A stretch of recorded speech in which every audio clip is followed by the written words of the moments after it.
Hi! Welcome back to another What I Did in a Week. I know I made one a couple weeks back, but I don't know, it still feels like it's been so long. So Monday, usually I am all for making things from scratch, but I also really like to try packaged foods and frozen foods in general. So we got a packet each of french fries and veggie patty burgers. No, veggie patties, veggie... Veggie burger patties. Yeah, veggie burger patties from McCain, and I was so eager to try them out. So I just made them for my first meal of the week. I'd had the french fries before, so I kind of already knew I loved them. But the patties, they shook me. They literally tasted like the Burger King veg patties, and also they just came together in like 5 minutes. They were absolutely delicious. I highly recommend. I took a toasted bun, added my patty with melted cheese, sliced onions, tomatoes, a hell lot of garlic mayo, and that's done. I served with my baked french fries, cabbage, ketchup, and we cannot forget the extra patty. It was a really good start to the week.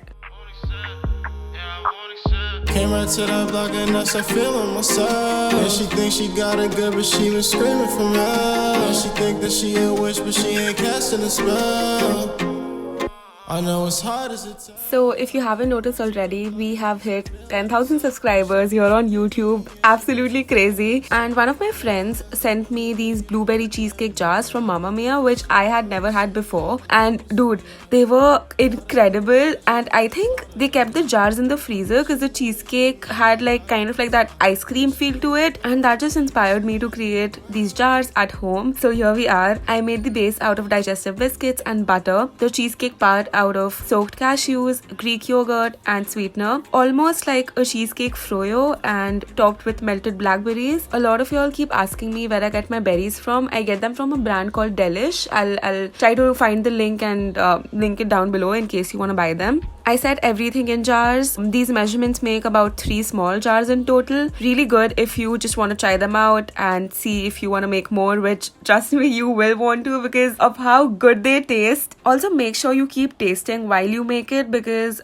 not everybody can handle the same amount of sourness. Usually you say spice, but yeah, it's very easy and amazing and yummy. Oh, and you probably won't believe me when I say this, but I only started measuring recipes of the foods I'm making once I started my YouTube channel because I just don't like rules and I don't like to follow one set of instructions when there's so much room for experiment and fun. I used to make my brownies without measuring and yeah, there have been a lot of times when they didn't turn out the best, but who cares? I know a lot of people like to have like the exact measurements, you know, to be in control and know what they're doing, but for me personally, it just takes away the fun and the joy I get from cooking, which is why a lot of the times it gets really difficult for me to tell you exactly of how much I'm using because it's just not in my habit. Lately, I have been measuring my desserts properly though because I know a lot of you like to make them, but listen, use my recipe but also feel free to alter anything. Remember, you making the food for yourself, so don't be so harsh. Just, don't stress.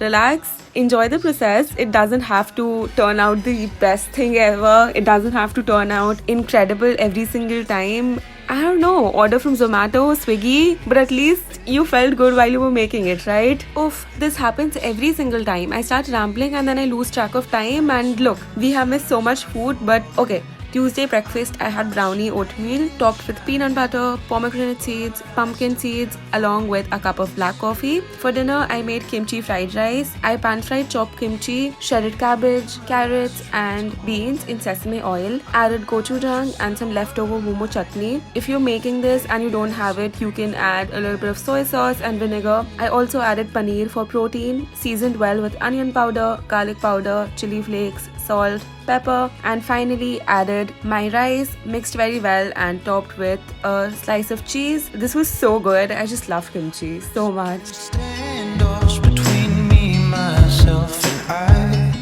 Looking back and forth, thinking, oh my love, one of us. Bad light. I could have used flash, but then you wouldn't be able to see how gloomy of a day it was. I really like sunlight, especially in the mornings. So when it's dark, man, it really just crushes even the last amount of motivation I have to get shit done. I just cannot. I had toast with butter and some chips for breakfast. It was fine, but wasn't comforting enough for me on a day like this. So I made a tomato barley risotto for lunch. Is it barley or is it barley? I don't know. I like the pronunciation of barley better, so I'm just gonna say barley.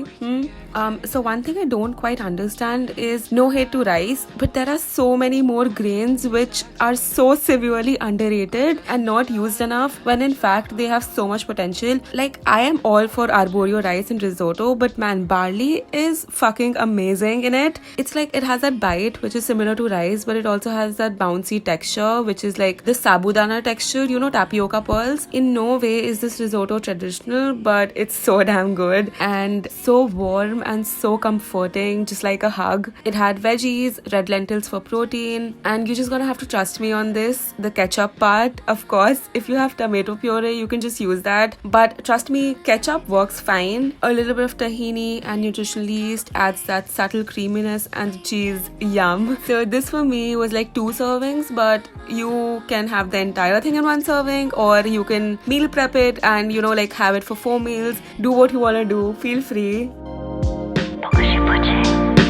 Speaking of brownies, I made a chocolate caramel protein brownie slab. I used oat flour, salted caramel protein, and dark unsweetened cocoa powder for the dry ingredients. This was the last of my jar of cocoa powder, which is why I had to improvise and use a tablespoon of hot chocolate mix. For the wet ingredients, I used coconut oil, peanut butter, and maple syrup, combined well, and added coconut flakes as well as chopped dates and chocolate chips. I also added a 4th cup of hot water on top of the chocolate chips, which just melts it and keeps everything in one thing. What am I saying? It just everything comes together perfectly, and I froze them for an hour and then topped with melted caramel chocolate, coconut flakes, and salt.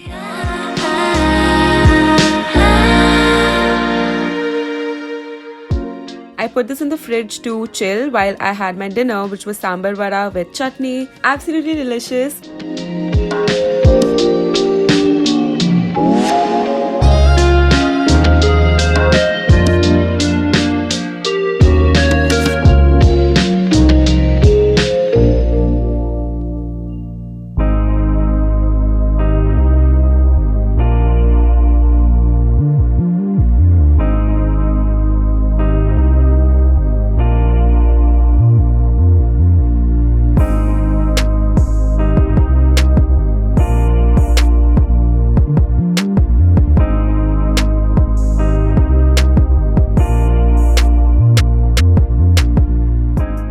Look, I practically make brownies in every single of my What I Eat in a Week, but just never fails to surprise me. They always hit the spot, and I just cannot have enough, now can I?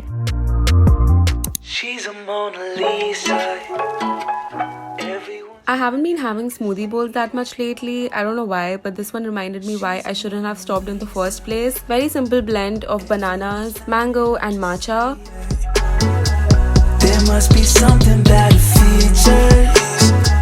You'll find her beauty goes much deeper once you get to meet her. Topped with protein caramel brownie bars, coconut, and peanut butter, but tasted so good, and that color just turned out so pretty. 11 on 10. Yeah, I wonder what she hides under her disguise. Yeah. And all the girls around the world, they wanna be her.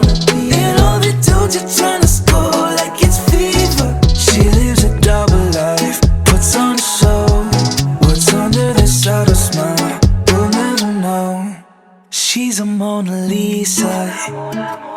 Everyone's lining up to see her. I whipped up a quick sandwich for lunch. I mixed 2 tablespoons of thick curd, carrots, onions, cucumbers, potatoes, kala chana, and spices in a bowl.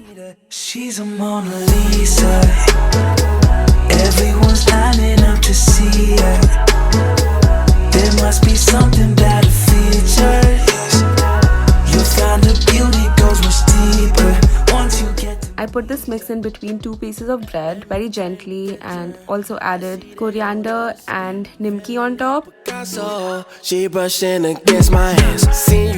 If a sandwich isn't messy, I don't want it. What's the point even if it's not messy? I don't know. This one was super simple yet so tasty. I mean, it was lazy, but it was really good. I swear to you, I asked my mom to wait. I told her I was gonna film how she makes these potato bread cheese balls, and she was like, "Haan beta, I'll call you when I'm making it." Next thing I know, I'm gone for 10 freaking minutes, and she has made the dough, and she forgot I was gonna film it. Like, what? what is this? But good thing is, it was a very simple mixture of boiled potatoes with some spices and bread pressed into a cling wrap like this, filled with cheese and then baked. If you fry them, they'll be even more crispy and hold the ball shape better, but baked ones taste awesome too. I had these with baked beans and butter. You find the beauty goes much deeper once you get to meet her. She's a Mona Lisa, she's a Mona Lisa. Everyone's lining up to see her. There must be something. Listen, I'm sorry, but construction just started somewhere near my place, so I'm pretty sure for this part there's gonna be a little bit of background noise, so please bear with me. I went out for lunch on Friday and ordered this taco platter which had salsa, refried beans, guacamole and veggies, these arborio rice tomato cheese balls and a broccoli garlic pizza. Really good food. For dinner, I made garlic fried paneer. I chopped garlic and onions and paneer.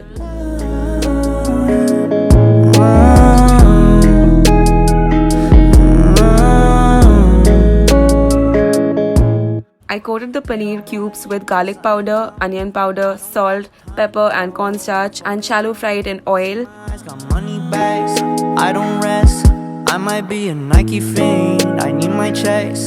Headed for the love. When they were golden brown and crispy, I took them out, stir-fried my onions and garlic in oil and hot garlic sauce, added a little bit of soy sauce, water and my paneer.